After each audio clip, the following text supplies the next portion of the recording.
Welcome back, my DIY nomads. I hope you're doing really well today. I wanted to talk today about alcohol stoves, bioethanol stoves, alcohol stoves, fireplaces.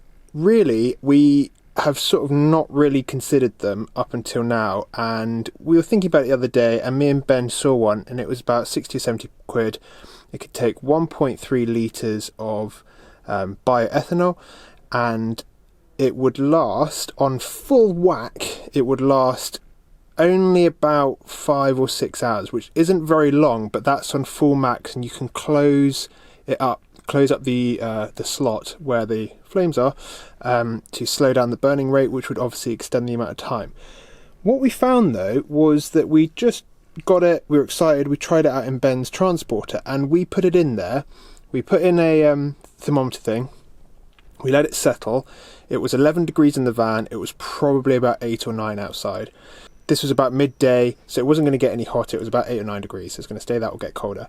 Anyway, we put it in there, 30 minutes later, we came back to the van and it had gone from 11 degrees up to 22 degrees in half an hour, which is mental when you think about it. Now, why that got us excited was because these ethanol fireplaces or stoves don't require a flue. You don't need to flue them to the outside. You can have them burning inside your space. They burn very cleanly and efficiently. The only thing you do need to sort of ensure is that you've got a carbon monoxide reader in here, in your van or wherever it is, and you've got some ventilation. Other than that, what an epic way to potentially add like a fireplace to your van that's technically like movable, portable, really easily movable, portable, without such an in-depth install. This is the one we got.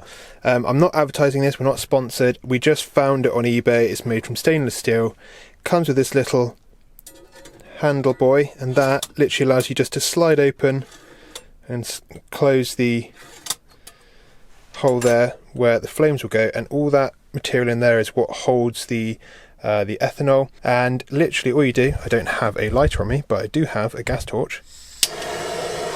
There you go. What you do is light it and you're away. And what I'll do is I'll quickly close the blind on the camper van so you can see the flame. Look at that! Burns with this really cool sort of blue flame with orange tips, really nice and relaxed and chilled. And then you can close it up with a little handle and let it just seep out, so it's really not burning a lot of alcohol at all.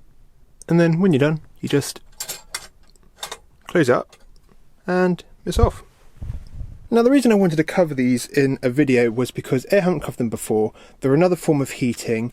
It's a way that we in this camper van could have like a fireplace, and add to that sort of that mood in the winter, that sort of nice sort of feeling of having a fireplace, but without having to worry about the complex install. Plus it burns cleaner, so there's not that worry of how, like a fireplace you got filled with ash and soot and everything like that. This ethanol fireplace just burns cleanly. And after the test results with Ben's transporter, this is a really feasible way to heat your space. Yes, it does seem to burn quite a lot of ethanol, which is the big negative drawback I see here. I feel like every sort of form of heating has its negative drawbacks. This one is obviously the consumption levels. The good thing is though, they come in tons of different styles. This is obviously quite modern looking. You can get more traditional looking ones. You can get very weird ones with like glass and all this sort of stuff. There's loads of different versions, which is cool. So you can suit all different sort of tastes and styles, which is useful. So let's do a test in my van, see what results come up, and let's do a summary at the end of the video. My little max fan thermometer thing here is showing it's 13 degrees inside the van, so don't worry about this degreeage on the other side. That's to do with the fan and something else, a completely different setting. 13 degrees in here.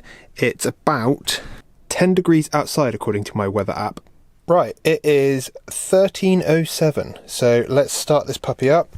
Let's give it another half an hour, come back and see what it's like, and then we might leave it another half an hour and see what it's like after an hour.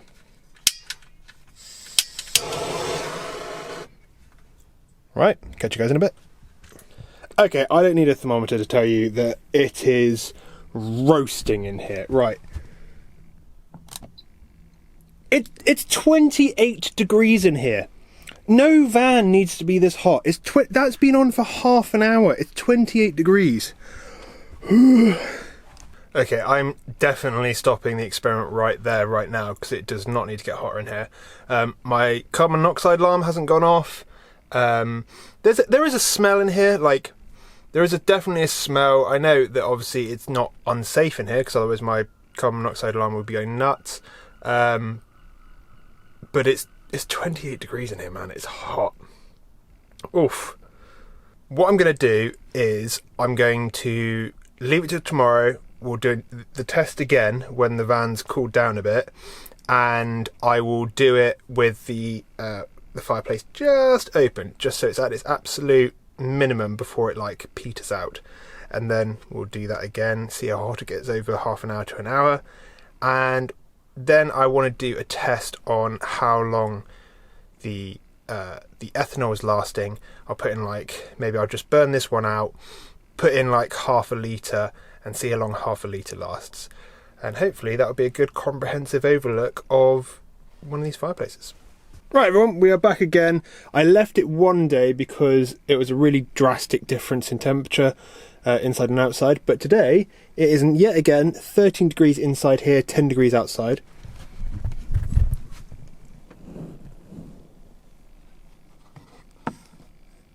So let's light this little fireplace, and I'm going to put it on a very, very, like, as smaller opening as I can before it peters out, and we'll give it another half an hour.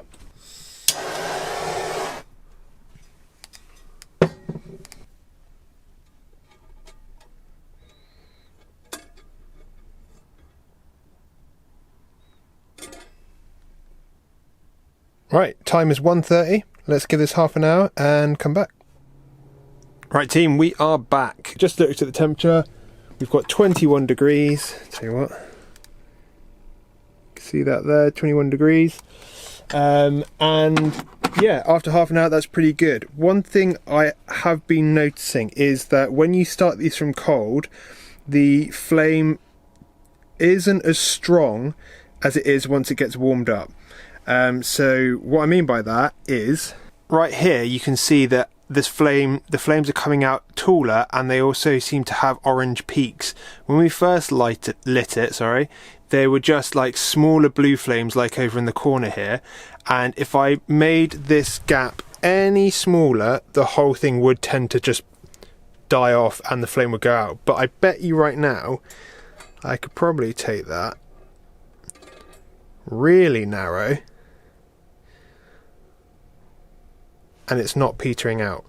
So I think that these, you could actually get it going, let it warm up after about 5 minutes, close the gap down even further. The third test I want to do on this video is an endurance test, and the little one over there can apparently take 1.3 litres of ethanol and last 5 hours. Probably quite a rough estimate, I'm sure, but we want to test that. And I also want to test it, I don't want to test that on full whack, because I don't think, unless you're just jumping into the van and trying to get the van temperature up quite quickly, I think it's more realistic that you're going to have it running on a very low heat, so you're not cooking inside of your van. So I'd like to put in half of a litre and just burn it on that low setting like you just saw a second ago, and wait until it runs out of fuel. So I totally forgot about this, and I came back. It's now 3:30, so quite a lot of time's passed. Flame's still going, and it's still 21 degrees in here, which is pretty perfect, really. Like at night, that would be such a good solution to keep your van heated, providing that when we do the endurance test, the ethanol lasts a decent amount of time. Okay, I managed to burn out all the fuel the other day. We are back. I just got that half a litre in there, so we are going to put this on a small sliver, or as small as it will go while it's cool, and as it's warming up I'll try and close that up as much as possible. And let's do an endurance test with half a litre.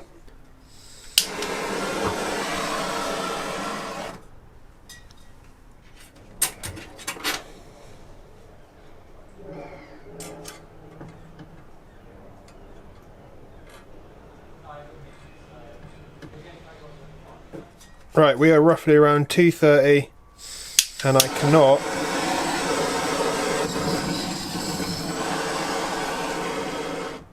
light this anymore.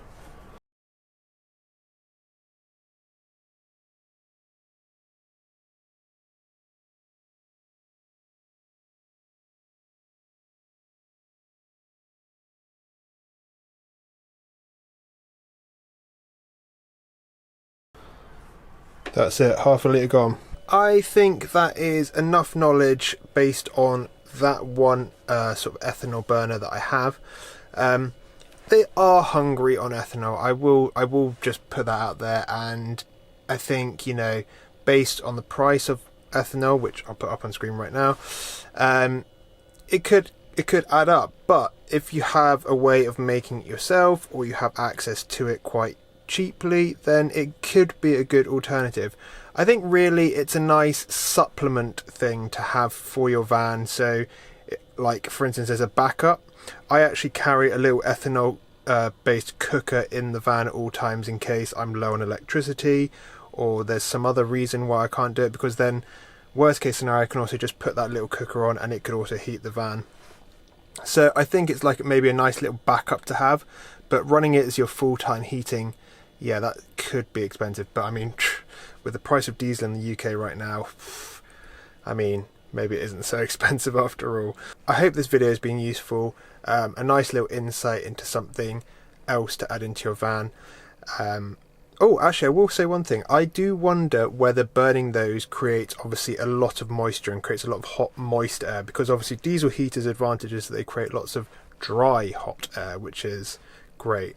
I think maybe like propane, this probably, I don't actually know the answer to this, but it might actually add a lot of water vapor to the air, so something else to consider with that. Anyway, I'll catch all you DIY nomads next time.